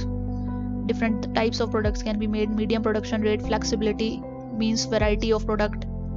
ये सब same ही है almost जो ऊपर आपने पढ़ी है, because ये flexible जो है उसका एडवांस्ड पार्ट है. Then essential features flexible, automation और प्रोग्रामेबल के लिए क्या है, तो सबसे पहले आप यही 2 फीचर्स याद कर लो, सो बेटर है. That the capacity to change part program with no loss production time. Then the capacity to change over physical setup again and again. यहाँ आप ब्रैकेट में लिख दोगे कि tools changing time, जो भी यहाँ से वर्ड्स निकाले आपने, tools changing time is minimum with no lost production time. तो यही 2 डिफरेंसेस हैं फ्लेक्सिबल और प्रोग्रामेबल में, और बहुत सारे हैं, वो लास्ट में डिस्कस करेंगे. ठीक है, अभी आपने सिर्फ इनकी वर्किंग समझी है. एक तरीके से वर्किंग समझाने के लिए अभी कोई डायग्राम नहीं है, तो सिर्फ थ्योरी में समझाना बहुत मुश्किल हो जाता है, इसलिए हमने ये छोटे डायग्राम्स समझे हैं माइंड में. अब मुझे याद है ये छोटे डायग्राम्स हमेशा याद रहते हैं. ठीक है, तो इसी से पॉइंट्स निकालना भी हमेशा याद रहेगा. ठीक है, मुझे याद रहेगा कि इसमें फिक्स्ड रहेगी हमेशा सीक्वेंस, वैरायटी कम है. So I will repeat it again and again. N number of time मैं रिपीट कर सकती हूँ इस डायग्राम को, इसमें भी कर सकते हैं. ठीक है, then what are the pallet fixtures, ये सब आप पढ़ चुके हो already. How will you differentiate, this is for your viva. ठीक है, कहाँ पे आपको प्रोडक्शन वॉल्यूम ज़्यादा मिलता है, कहाँ पे कम मिलता है. फिक्स्ड ऑटोमेशन की आप बात करोगे, सो पार्ट्स पर ईयर कितने नंबर ऑफ वर्क पीसेज आपको मिल रहे हैं, बहुत ज़्यादा मिलते हैं फिक्स्ड ऑटोमेशन में. ठीक है, लेकिन आप को वैरायटी नहीं मिल रही, तो आप देखो वैरायटी वाली लाइन पे वाई एक्सिस पे ये लो है, so this is low in the Y axis. So fixed automation में आपको पता है कि उसमें आप वैरायटी ऑफ प्रोडक्ट्स नहीं बना सकते. ठीक है, तो आपने क्या इसमें टिक कर दिया, फिक्स्ड ऑटोमेशन भर दिया इस रेक्टेंगल में. देन फ्लेक्सिबल ऑटोमेशन में आपने क्या रखा है, मीडियम मिडल में है. ठीक है, और यहाँ पे भी मिडल में है, प्रोडक्ट वैरायटी भी मिडल है, तो दोनों चीज़ें आप अचीव कर सकते हो.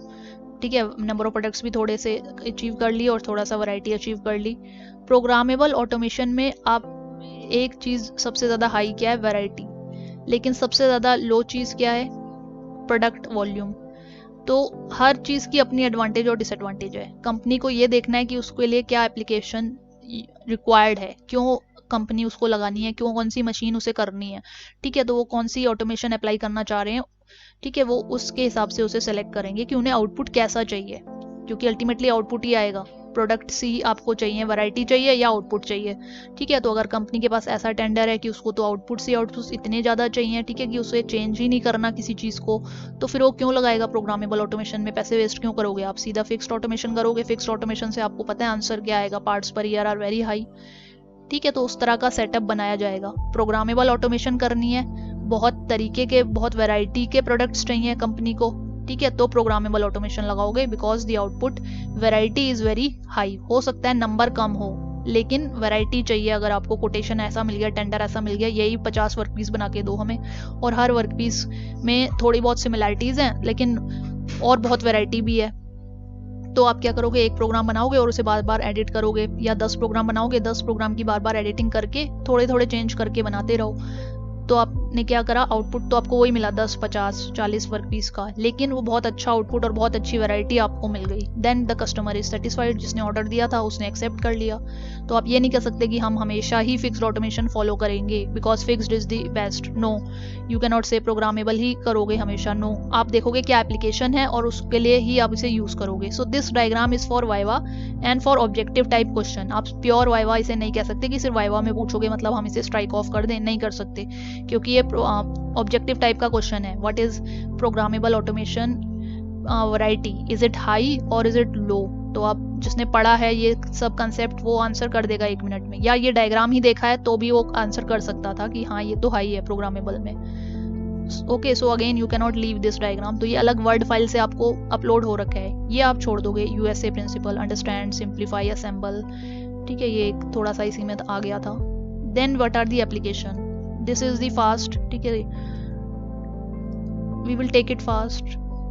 What are the types, what are the applications of automation, अगर आपको ये क्वेश्चन आ रहा है, ठीक है, या क्वेश्चन आ रहा है what are the different areas और डिफरेंट एमर्जिंग ट्रेंड्स, आपके सिलेबस में सिर्फ एक ही वर्ड लिखा है emerging trends in the automation, ठीक है, तो आपका आंसर यही पॉइंट्स आएगा. You will describe it in as short as possible.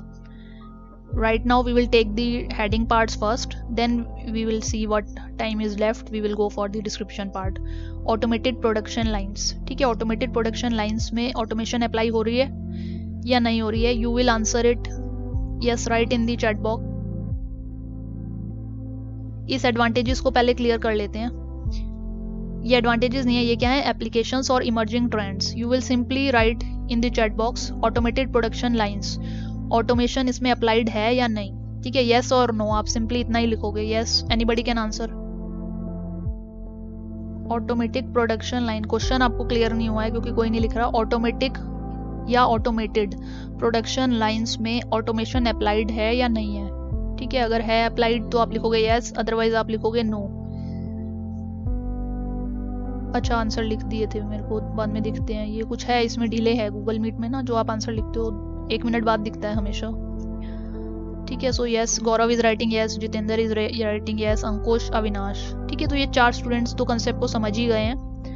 बाकी भी जिन्हें नहीं समझ में आ रहा वो सिर्फ इतना समझेंगे, the title of the topic जो अभी आप इस समय पढ़ रहे हो वो है एप्लीकेशंस ऑफ ऑटोमेशन.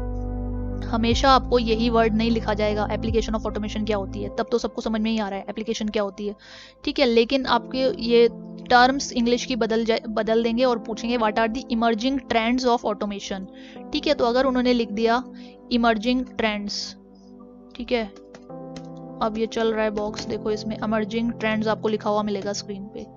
तो अगर मैंने ये पूछ लिया what are the emerging trends of automation, ठीक है, तो आप कहोगे वी आर नॉट फैमिलियर, जबकि आंसर सेम था. आपसे एप्लीकेशंस ही पूछ रहे थे, डिफरेंट तरीके से पूछ रहे थे.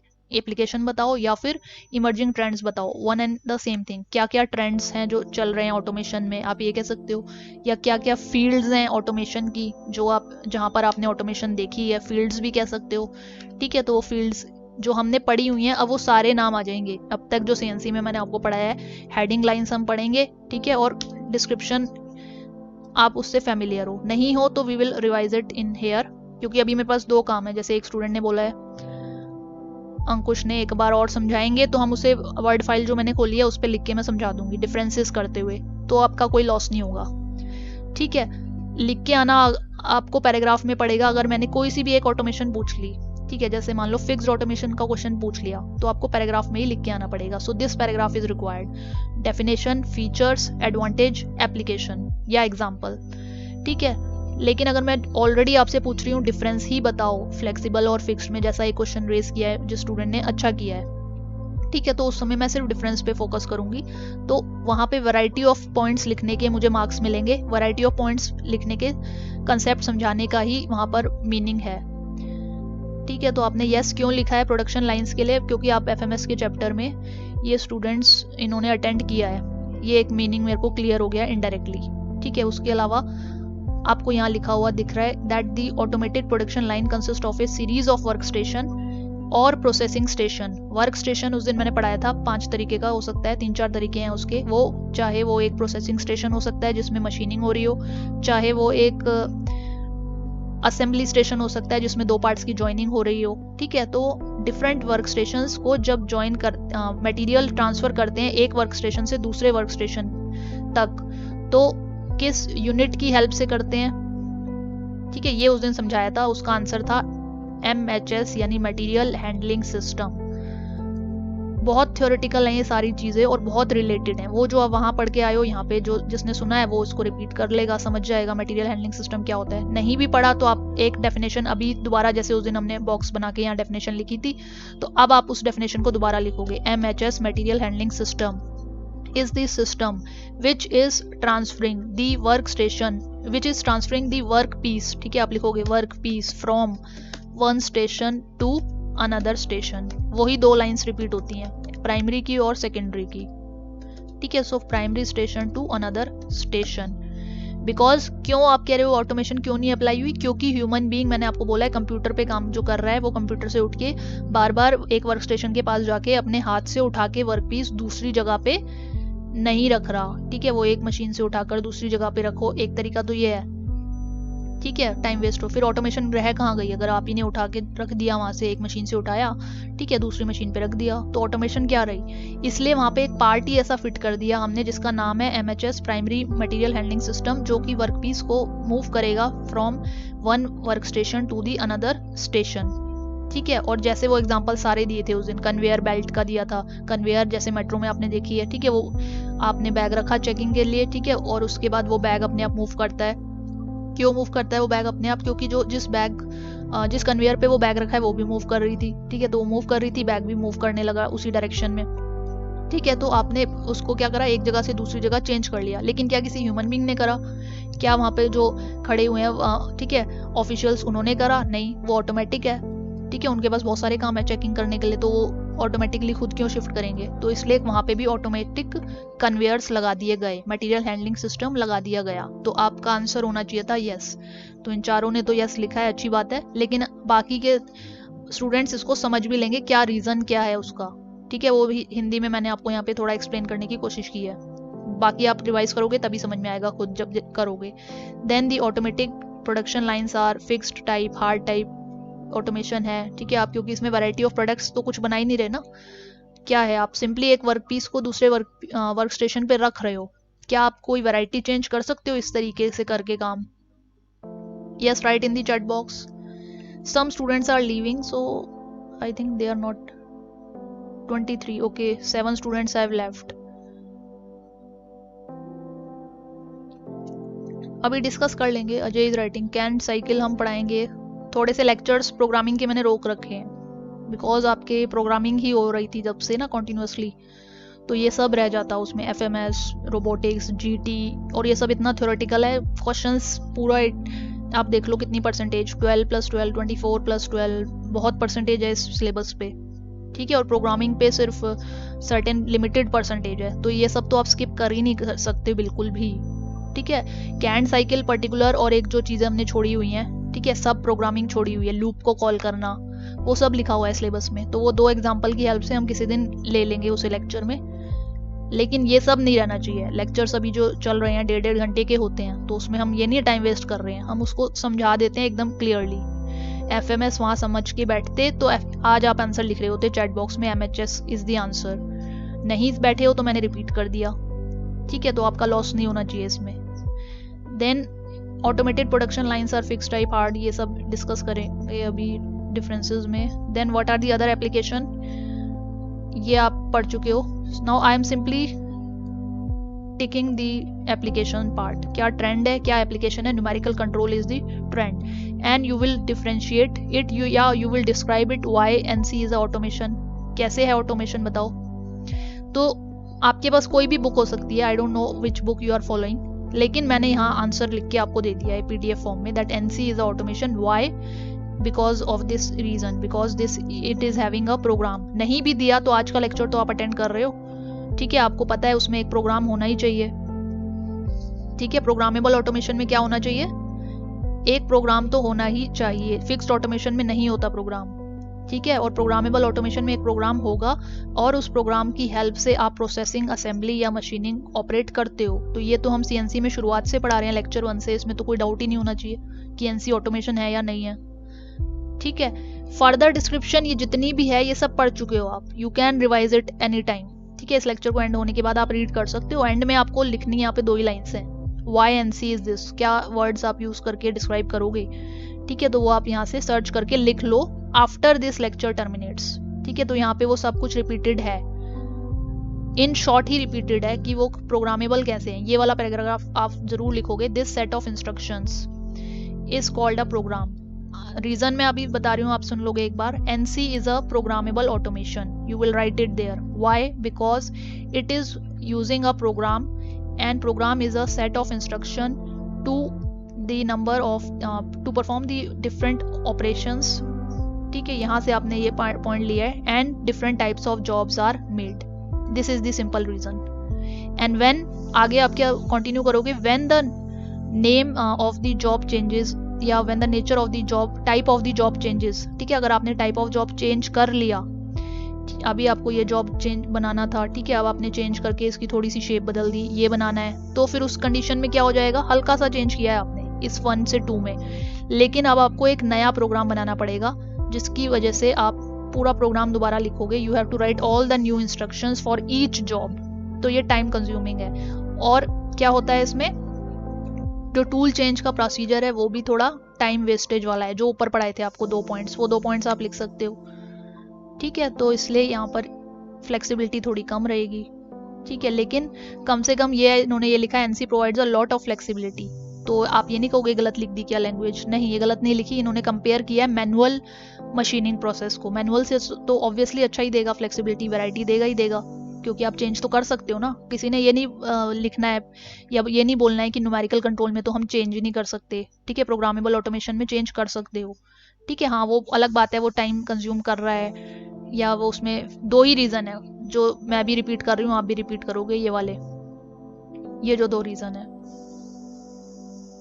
तो अल्टीमेटली आप देखोगे ये 28 पेजेस हैं, कभी इन्हें गिनोगे बाद में। लेकिन जब आप वो 2-2 पॉइंट्स आप अपनी कॉपी में लिख लोगे, जैसे ये 3, ये 2, तो ये 5 पेज से ऊपर का नोट्स बनेगा नहीं, 5-6 पेज से बनेगा नहीं, ठीक है। कितनी भी बड़ी हैंड राइटिंग है आपकी तब भी नहीं बनेगा, ठीक है, because these 2 points are important. Programmable automation में चेंज करने के लिए पार्ट प्रोग्राम टाइम को, ठीक है, there is no lost production time is there, ठीक है। तो ये किस में है, फ्लेक्सिबल ऑटोमेशन में है। प्रोग्रामेबल ऑटोमेशन में चेंज जो है, चेंज ओवर टाइम हमेशा लगेगा। किसी एक पॉइंट पे उसे याद कर लो, किसी भी एक जगह, बाद में उसे सिर्फ रिपीट करना है। अल्टीमेटली मैं अभी रिपीट कराऊंगी अभी लेक्चर एंड करने से पहले, ठीक है। तीसरी, असेंबली। ऑटोमेटिक असेंबली में भी ऑटोमेशन है या नहीं है।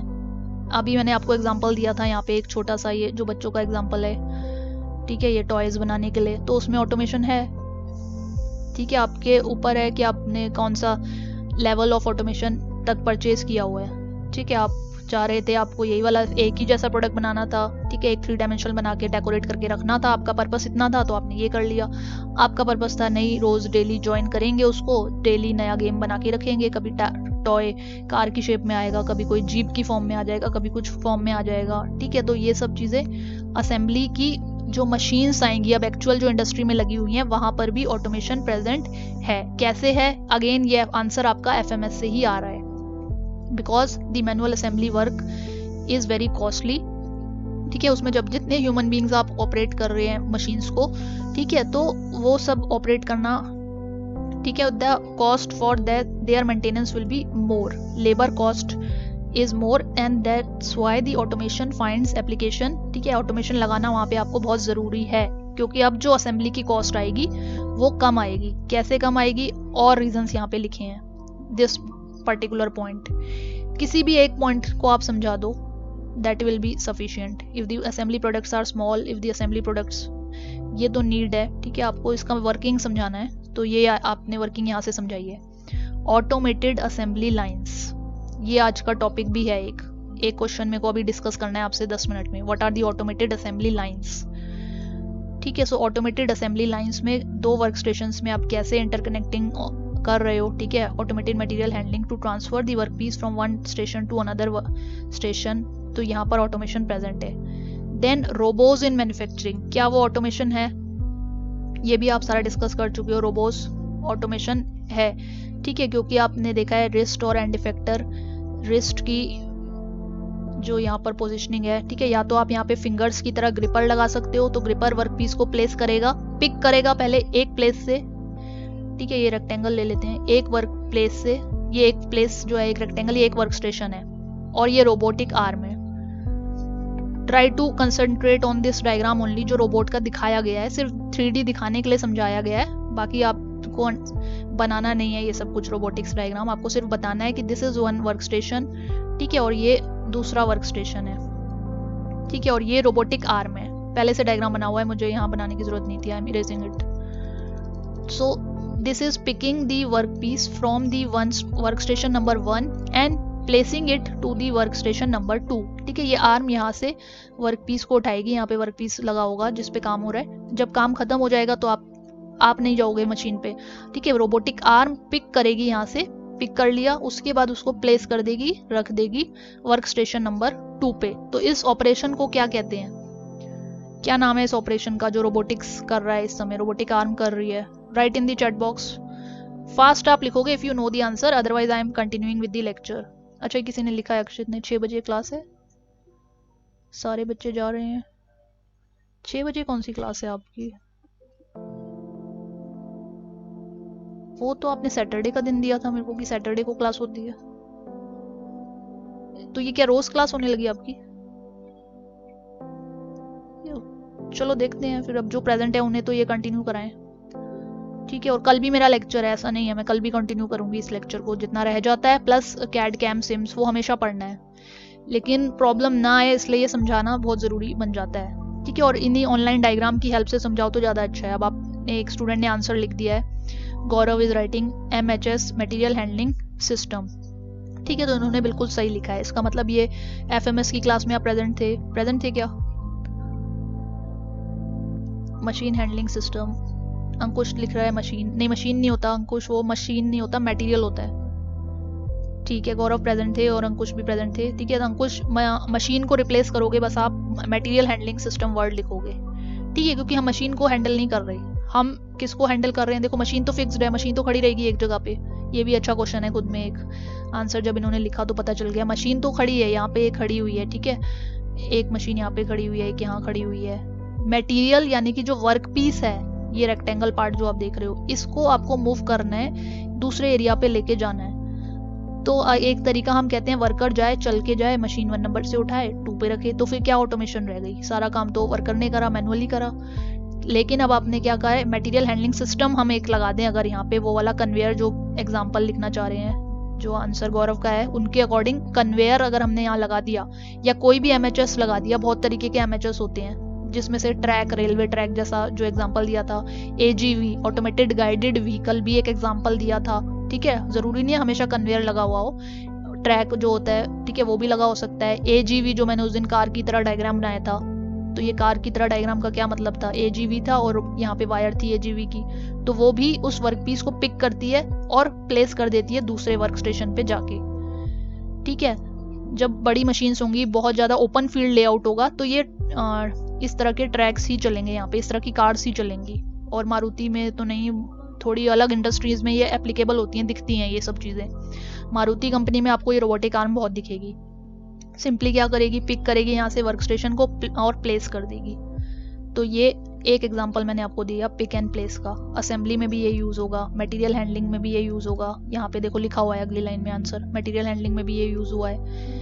वेल्डिंग, पेंटिंग, ये सब रिवीजन है, मुझे कुछ बताने की ज़रूरत ही नहीं है यहाँ पे। मैं तो आपको खुद कह देती ये लेक्चर के ये वाले पॉइंट्स आप खुद पढ़ लो। लेकिन कहीं जिसने कुछ भी अटेंड नहीं करा 4 लेक्चर और वो आज बैठा है, तो वो तो फिर कुछ भी नहीं समझ के जाएगा आज यहाँ से, ठीक है। और जिसने जो भी अटेंड कर रखा है वो वहाँ से खुश हो जाएगा कि चलो मुझे तो NC वाला अच्छा है, अटेंड कर लिया था, ये वाली बात आती है। असेंबली वाला कर लिया था, FMS करा था, तो अच्छी बात है, अब हमें ये पैराग्राफ आता है। जिसने रोबोटिक्स का करा है वो अपने लिए सेटिस्फाइड होगा कि चलो कम से कम कुछ लोड कम हुआ, ये तो समझ में आया, ठीक है। तो ये चीज़ें सारी रिपीटिशन है। अब जो जिसने FMS का चैप्टर अटेंड किया है, then he will be again happy to answer the points of FMS, क्योंकि सबसे इंट्रोडक्शन में मैंने यही डायग्राम बनाया था, ठीक है। और आपको बताया था that this is a FMS with a robotic type layout. Robot जो है उसमें यूज हो रहा है फॉर मटेरियल हैंडलिंग, तो वो ऑब्वियसली यहाँ पर मटेरियल हैंडलिंग जो कर रहा है वो फास्ट और एक्यूरेट कर रहा है। It is picking the work piece from this machine work table number 1 and placing it. ये आर्म रोटेट करेगी, ये जो रोटेशन के एंगल दिखा रखे हैं 360 डिग्री, ठीक है, यहाँ से रोटेट करी और इसने इस वर्क पीस को यहाँ पे रख दिया। It will keep the place the work piece to the material to the workstation number 2, simply picking the workpiece from the work table number 1 and placing it to the table number 2, ठीक है। And after it वो assembly operation पे जाए या storage पे जाए, जहां पर भी जाना है, then this robotic arm will place again a unmachined raw material को लाएगा। जब ये आर्म यहाँ आएगी, हमेशा यहाँ नहीं रहेगी आर्म जब यहाँ आएगी तो यहाँ से ये अनमशीन्ड मटेरियल जिसपे कोई काम नहीं हुआ अभी तक, जो बिल्कुल नया पड़ा हुआ है, यहाँ पे रॉ मटेरियल है, तो उस रॉ मटेरियल को वो लेकर आएगी आर्म और यहाँ पर प्लेस कर देगी। फिर इस पे जब काम हो जाएगा तो इसको यहाँ लेके जाएगी, फिर यहाँ से बाहर लेके जाएगी, ठीक है। So everything is done by a robot. इस पूरे लेआउट को क्या कहते हैं? FMS लेआउट कहते हैं, या क्या कहते हैं? Right in the chat box. ये आंसर सेम है, एफएमएस कैसे एक ऑटोमेशन है, पूरा रिपीटिशन है, उसी बुक से है ये, ठीक है। और आप लिख सकते हो यहाँ से देख के, समझा मैंने दिया है कंसेप्ट। अभी आप ये आंसर लिखो, ये कौन से तरह का लेआउट है जो मैंने दिखा रखा है आपको इस डायग्राम में। इरेज कर देते हैं क्योंकि क्या पता आपको समझ ना आए, ये सब रेड पेन्स जो हमने इस पे चला दिए हैं। कौन सा लेआउट बना ये?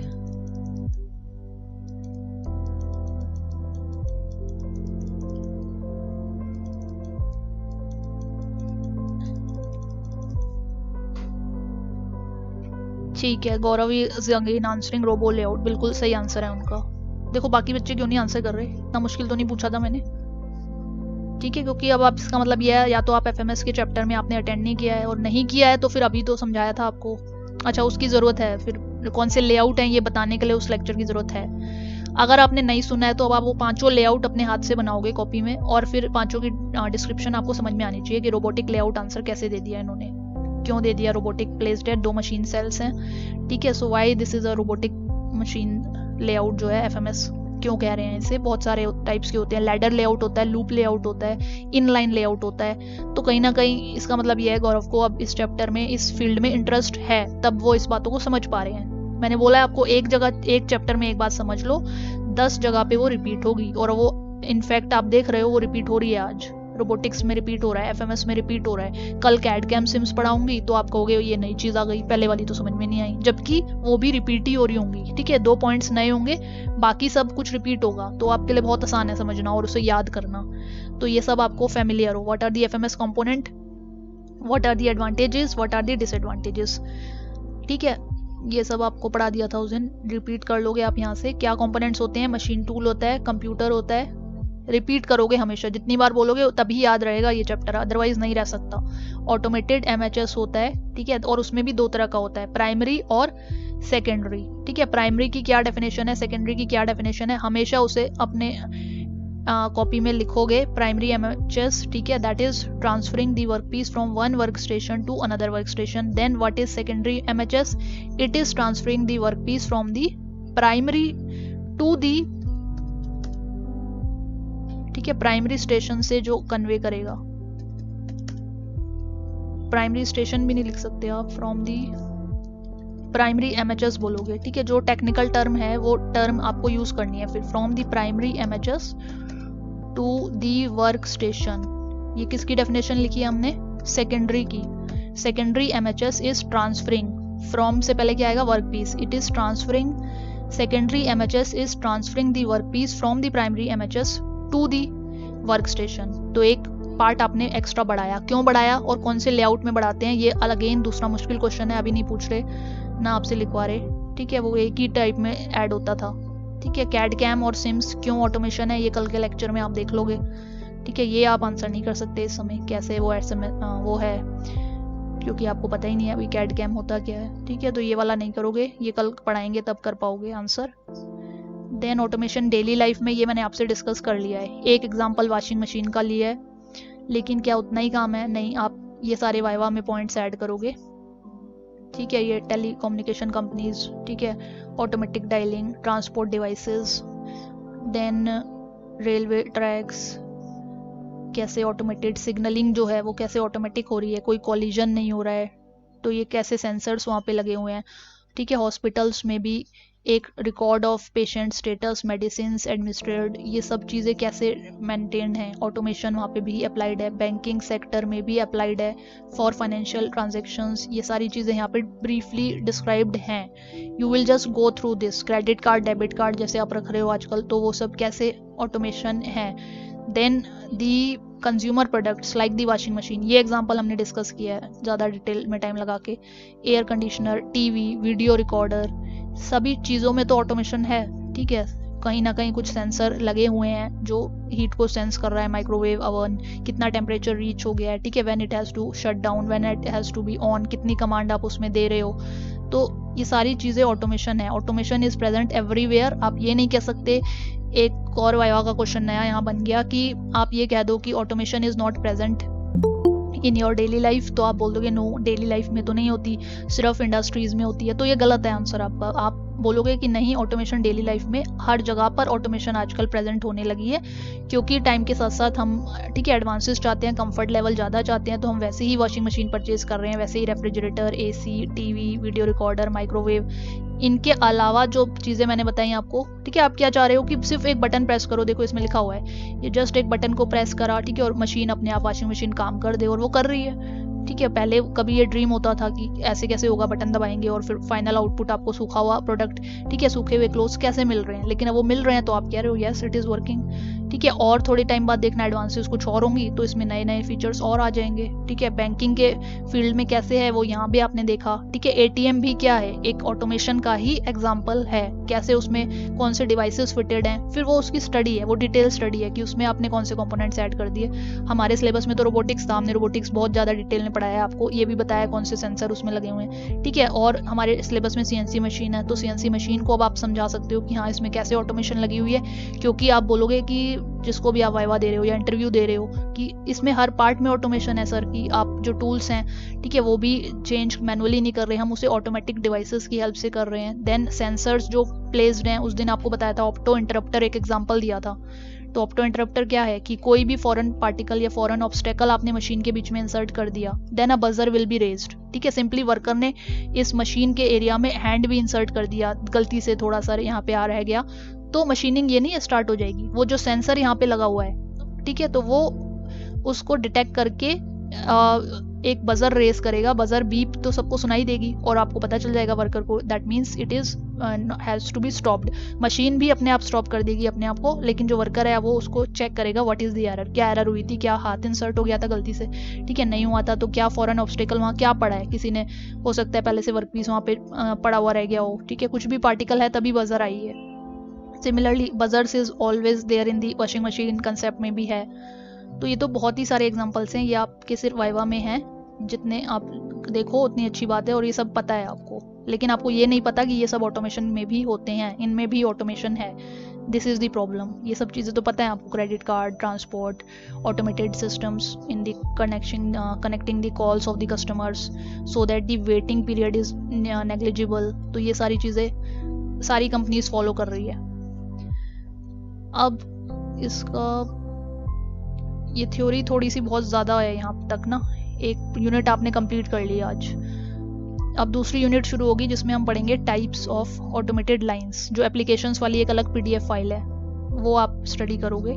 ये अगेन आपका वाइवा है कि गोल्स ऑफ ऑटोमेशन क्या होते हैं, वो ये होते हैं, ठीक है। ऑटोमेशन और सोसाइटी का क्या रिलेशन है, क्या इम्पैक्ट है, ये आप खुद स्टडी करोगे यहाँ से, ठीक है। हम इसको दूसरे लेक्चर में शॉर्ट में डिटेल में डिस्कस करेंगे। डिटेल्स मतलब इन डिटेल्स को शॉर्ट में डिस्कस करना है आपको एज इट इज नहीं लिख देना ये 5 पैराग्राफ्स, ठीक है। ऑटोमेशन एंड एम्प्लॉयमेंट कोई रिलेशन है, अभी मैंने आपको 2 लाइन समझाई थी कि जब ऑटोमेशन आ गया तो मशीन्स का नंबर आपने इंक्रीज करा है, ठीक है, ऑटोमेटिक डिवाइसेस का नंबर इंक्रीज करा है, ह्यूमन बीइंग का डिक्रीज करा है, तो ह्यूमन बीइंग तो अनएम्प्लॉयड हो गए, उनकी जॉब चली गई। तो आप ऐसा भी सिस्टम डिजाइन नहीं करोगे जिनकी जॉब चली जाए, तो फिर और उसे रखना भी है वर्कर को, तो आप सोचोगे कि भाई कहाँ पर वर्कर को प्लेस करें, इन दी एचआर टीम और इन दी डिज़ाइन टीम, और मशीन्स में जो एरिया में जो जा रहे हैं फील्ड इंस्पेक्शन पे, वो कितने वर्कर्स चाहिए, ताकि एक ये डिबेटेबल पॉइंट है, ठीक है, इस पर डिबेट हो सकती है कि वो हटा रहा है एम्प्लॉयमेंट या लगा रहा है एम्प्लॉयमेंट, तो 2-3 चीज़ें आप कह सकते हो। अभी अगर मैं आपसे पूछूँ आप ऑप्शन में लिखो येस और नो, तो मैं नहीं कह सकती, क्योंकि फिर तो ये डिबेट है, क्योंकि वो एक तरह से एम्प्लॉयमेंट लगा भी रहा है ऑटोमेशन, और एक तरह से मशीन की नंबर को इंक्रीज कर रहा है, तो एम्प्लॉयमेंट हटा भी रहा है, जॉबलेस भी बना रहा है लोगों को, ठीक है। तो ये क्यों एक डिबेट है, ये 4 पॉइंट से आपको समझ में आ जाएगी, फर्स्ट, सेकंड, ठीक है, and third, fourth. So this is all your viva part, क्यों हटा रहा है, क्यों लगा रहा है, ठीक है। And then automation and individual, एक इंडिविजुअल पे क्या इफेक्ट है उसका, ठीक है, तो ये भी आप देख सकते हो, ये सब वाइवा है। ये वाले पॉइंट्स तो मैं डिस्कस करने ही नहीं थे लेक्चर में, लेकिन लिखे हुए हैं, तो जस्ट आप एक देख लोगे कि ये भी चीज़ें ऑटोमेशन से ही तो रिलेटेड हैं। एडवांटेजेस मैं ऑलरेडी बता चुकी हूँ, लो कॉस्ट ऑटोमेशन क्या होती है, ये भी आपका वाइवा से ही रिलेटेड है, ठीक है। और वाइवा वो तो यहाँ से 2 लाइंस आपको ड्रैग करोगे, एडवांटेजेस, ठीक है। एक तरह से आपने स्ट्राइक भी कर दिया, ऐसे स्ट्राइक ऑन ऑफ कर दिया, then also there is no loss, तो इसलिए ये चीज़ें डिस्कस नहीं होती। जो स्ट्राइक ऑफ कर दी वो डिस्कस नहीं हो रही। आपने देख भी लिया तो बहुत कम टाइम लगा के देख के उसे then you will move to the next topic. ये सब भी हायरार्की लेवल नहीं, इतना डिटेल में थ्योरी में नहीं पूछते आपसे। आप you will just simply watch this diagram once कि क्या होता क्या है ये cell level, area level, plant level, बस एक बार देख लोगे कि ये क्या है। एलिमेंट लेवल पे these walls are there, field level पे रोबोटिक्स, सीएनसी मशीन्स इस तरह से है, सेल लेवल पे क्या फ़र्क है, प्लांट लेवल पे क्या फ़र्क है।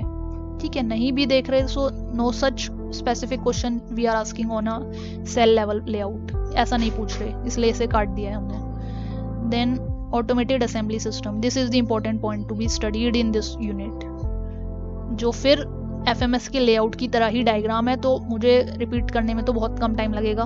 ठीक है, 10 मिनट्स 5-7 मिनट्स, ठीक है, लेकिन जो स्टूडेंट नया बैठा है उसको समझने के लिए थोड़ा सा टाइम और ज़्यादा लगेगा, क्योंकि वो एफएमएस समझ के नहीं बैठा है अगर। So simply try to understand it.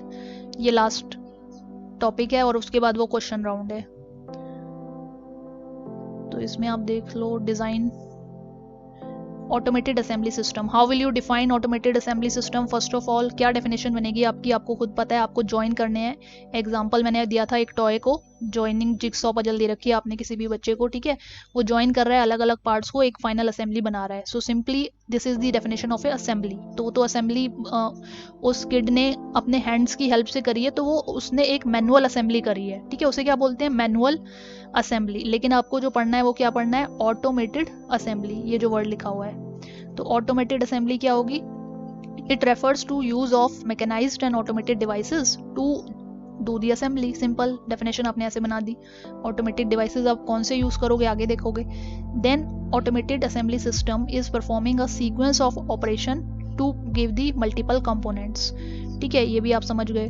Then what is the reason, ये सब सेम है जो आपने ऊपर स्टडी करे थे। प्रोडक्शन ज़्यादा करनी है, डिज़ाइन ज़्यादा अच्छा चाहिए, तब आप इस ऑटोमेटिक असेंबली को कर रहे हो। आप खुद इमेजिन करो, एक तरफ एक ह्यूमन बीइंग को खड़ा करो और उसे बोलो ये असेंबली करो, नट को बोल्ट में लगाओ और उसके बाद इसे कार के व्हील में लगाओ, फिर उसके बाद ऐसे 5 बार इसे रिपीट करो, तो वो जो एक्यूरेसी देगा वो एक लेवल की एक्यूरेसी दे देगा। दूसरा एक बोलो रोबोटिक आर्म को कि ऐसा ऐसा करना है, ठीक है, then it will give a certain more time of more accurate result. ठीक है, and time will be reduced. Human being will take less, he will take more time and the robot will take less time. तो ये reasons का particular कोई question नहीं है, अब ये सिर्फ वाइवा है। ठीक है, तो क्वेश्चन किस पॉइंट पर रेज हो रहा है, डिजाइंस, ये भी सिर्फ आप हाईलाइट्स पढ़ोगे, that it is reducing the amount of assembly required. ठीक है, then you will strike off these points.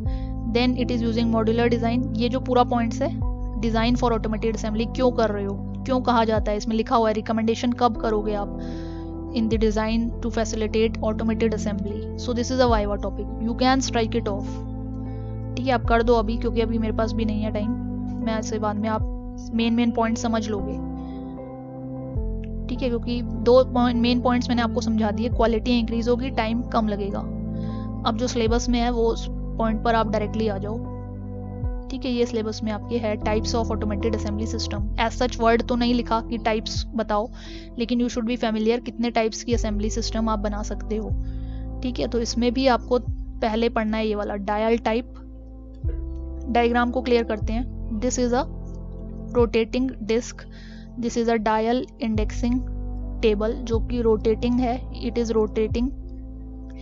This is प्रॉक OUT।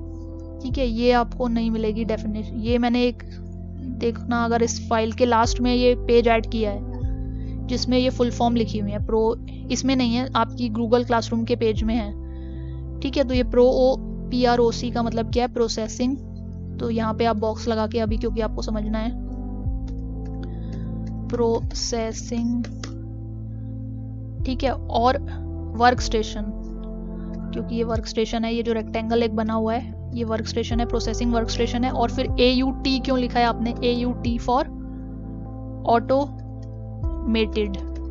ठीक है, तो इस शॉर्ट फॉर्म का मतलब क्या बना है, प्रॉक ऑट का, कि that this work station is processing type and it is automated.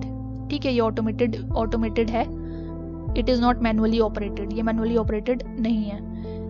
ठीक है, तो इसमें आपको क्या होगा, बहुत सारे प्रोसेसिंग आउट स्टेशंस जो प्लेस हैं वो फिक्स्ड हैं, ठीक है। So in this the work stations are stationary, ये हाईलाइट आपको करना है बस, क्योंकि इस डायग्राम को देखते ही क्या लगता है कि ये तो रोटेशन शुरू हो गई इन पार्ट्स की, तो इन पार्ट्स की रोटेशन नहीं शुरू हो रही, ये पार्ट अपने आप में फिक्स्ड है, ठीक है। ये वाली मशीन फिक्स्ड है, ये वाली मशीन फिक्स्ड है, देन व्हाट इज रोटेटिंग, ये एंगल क्यों बनाया आपने थीटा, ठीक है, because the outside periphery located and they are usually located around the outside periphery of the dial. The parts ride on the rotating table. This table is rotating. इस table पे ये रखे हुए हैं जो red colour, blue colour, green colour, ये work pieces rotate कर रहे हैं because this table is rotating, ठीक है। तो यहाँ पे आप लिख सकते हो, यहाँ पे ऑलरेडी एक सिर्फ एरो बनाया हुआ है, ठीक है। तो आप यहाँ से इसकी डिस्क्रिप्शन लिखोगे, ठीक है। डिस्क्रिप्शन समझ में आ गई होगी आपको। ये टेबल है, टेबल रोटेट कर रही है, तो ये जो वर्क पीस है, वर्क पीस नंबर 1, अब एक पॉइंटर पेन लेते हैं यहाँ से, ठीक है। तो अब जो वर्क पीस यहाँ पे था, स्टार्टिंग वर्क पीस यहाँ से आया, ठीक है, वो इधर चला गया, देन ये टेबल रोटेट करी तो ये आगे चला गया वर्क पीस इधर घूमते हुए, देन एक और आगे चला गया।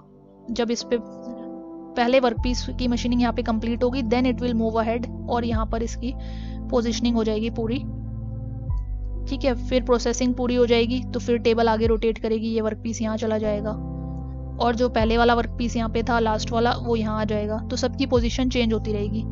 सो this is a dial type assembly या डायल टाइप प्रोसेसिंग स्टेशन, ठीक है। अभी असेंबली भी नहीं हो रही, डायल टाइप प्रोसेसिंग स्टेशन है। इसका दूसरा नाम होता है इंडेक्सिंग मशीन या डायल इंडेक्स मशीन, ठीक है। एक इसका ये 3D डायग्राम है, सिर्फ देखोगे इसे, ठीक है। अब इसे कल कंटिन्यू करेंगे क्योंकि ऑलरेडी टाइम तो निकल ही गया पूरा, ठीक है। इनलाइन क्या होता है ये देख लो, अभी काफ़ी सारी चीज़ें हैं, मैं तो इसे बता सकती हूँ लेकिन आप देख लो, अभी मैं इसे शॉर्ट में बताती हूँ, फिर कल इसे डिटेल में स्टडी कर लेंगे। ये 3D डायग्राम आप जो देख रहे हो ये अवेलेबल है। इनलाइन लेआउट अगेन जो आपने FMS में पढ़ा था उसमें क्या होगा, ASBY, ASBY stands for assembly and AO2 stands for automated. So this is a automated assembly station, ठीक है। तो कल यहाँ पूरा लिख के बताया जाएगा या आज भी लिख सकते हो यहाँ पे, ये एक automated assembly station है, this first part. Then this is another second station, this is another station and all are arranged in a line, ठीक है। वो सब एक लाइन में अरेंज है, ये वाली इस एरो की डायरेक्शन में, और इसी एरो की डायरेक्शन में वर्कपीस की मूवमेंट हो रही है। तो जिस स्टूडेंट ने FMS पढ़ा है इनलाइन लेआउट का, उसे ये चीज़ बेटर क्लियर हो गई कि इनलाइन लेआउट असेंबली सिस्टम क्या होता है। कोई डिफरेंस नहीं है, वहाँ पे प्रोसेसिंग हो रही थी और यहाँ पे असेंबली हो रही है। इस पर्टिकुलर वर्कपीस जब आया यहाँ पे तो उसका कोई पार्ट असेंबल होना है, वो कौन सा पार्ट होना है असेंबल, तो एक और पार्ट्स यहाँ से की एंट्री आएगी, ठीक है। जैसे यहाँ मान लो नट आ रहा है, अब इस नट के ऊपर कौन सा बोल्ट फिट होना है, वहाँ वो भी तो एंटर होगा कहीं से, ठीक है। तो वो यहाँ से ऊपर से आ रहे हैं, ये वाला पहले एंटर हो गया, ठीक है। फिर ये आगे चला गया, फिर एक और वर्क पीस आया, उसके ऊपर दूसरा वाला आ गया, तो इसलिए ये कॉन्टिन्यूस एरो बनाए गए हैं, ठीक है। थोड़ा सा कल के लेक्चर से पहले इसे ध्यान देने की कोशिश करोगे जो बात मैंने आज बोली है इस इनलाइन लेआउट के लिए, चाहे आपने अटेंड करा कुछ चाहे नहीं करा, आज तो ये सुन ही लिया, ठीक है। ये उसका 3D डायग्राम समझाने के लिए है। सेगमेंटेड इनलाइन टाइप क्या हो गया, कंप्लीट फ्लो एक डायरेक्शन में नहीं हुआ, वो L शेप बन गया या U शेप बन गया। तो जब वो L शेप बन गया तो उसे L शेप नाम दे दिया, L शेप लेआउट। लेकिन लाइन तो सीधी रही ना, ये लाइन तो सीधी रही, तो ये इनलाइन तो रहा, और ये लाइन भी सीधी रही, तो ये लेआउट इनलाइन ही रहा, ठीक है। लेकिन एक दो जगह से ये ब्रेक हुआ है, ब्रेक भी नहीं हुआ, एक शेप चेंज हो गई इसकी, ठीक है। 90 डिग्री पे शेप चेंज हुई तो इसका नाम बन गया L शेप लेआउट। और जब 90 डिग्री एक और चेंज टर्न करा इसने तो क्या बन गया, पहले ऐसे आया वर्कपीस, फिर एक वर्कपीस ऐसे आया और फिर एक वर्कपीस ऐसे आ रहा है, ठीक है। तो ये एक यू शेप लेआउट कॉन्फ़िगरेशन बन गई, ठीक है। तो ये रेक्टेंगल शेप में रेक्टेंगल बन गया। देन ये सब इतना डिटेल नहीं पढ़ोगे। कैराउजल टाइप क्या होता है, आपको मेन दो चीज़ बतानी थी, एक सर्कल वाला और एक लाइन वाला, ठीक है। कैराउजल आप छोड़ सकते हो। सिंगल स्टेशन असेंबली का मतलब क्या हुआ है कि सिर्फ one work station is present here, one assembly automated work station is present there, ठीक है। और जो भी अब इस वर्क पीस पे ऐड होना है, ठीक है, इस वर्क पीस पे वो कंपोनेंट्स यहाँ से ऊपर से ऐड हो रहे हैं। Then this is the again the description part, इस पे भी इसे रखें टॉपिक में या नहीं रखें, ठीक है, क्योंकि ये बहुत अलग है, लेकिन आप नहीं पढ़ोगे तो आपको बिल्कुल आइडिया क्लियर नहीं होगा कि ये जो वर्क स्टेशन अभी हम पढ़ा रहे हैं, this is the work station, ठीक है। और यहाँ पे असेंबली के लिए जो पार्ट्स आ रहे हैं वो इस हॉपर के थ्रू आ रहे हैं, ठीक है। तो इसमें एंटर करेगा, ठीक है, और फिर इधर से आके सेलेक्टर की हेल्प से फिर फीड ट्रैक पे चल के वो इधर से यहाँ पर आ रहा है। वो डायरेक्ट एंट्री नहीं हो रही है, ऐसे रख दिया हमने पैलेट से उठा के यहाँ पे, ऐसे नहीं हो रही है एंट्री ऐसे ही हो रही है। तो क्या इसका रीज़न है, हॉपर फीडर क्यों लगाए जाते हैं, ये अलग चीज़ है, हम इसे स्किप कर देंगे क्योंकि बहुत ज़्यादा ओरिएंटेशन डिवाइसेस हमारे सिलेबस में नहीं है। ये डायग्राम तो हट ही जाएगा, लेकिन मैं आपको एक बार इसकी वर्किंग ज़रूर बता दूंगी कि ये होता क्या है।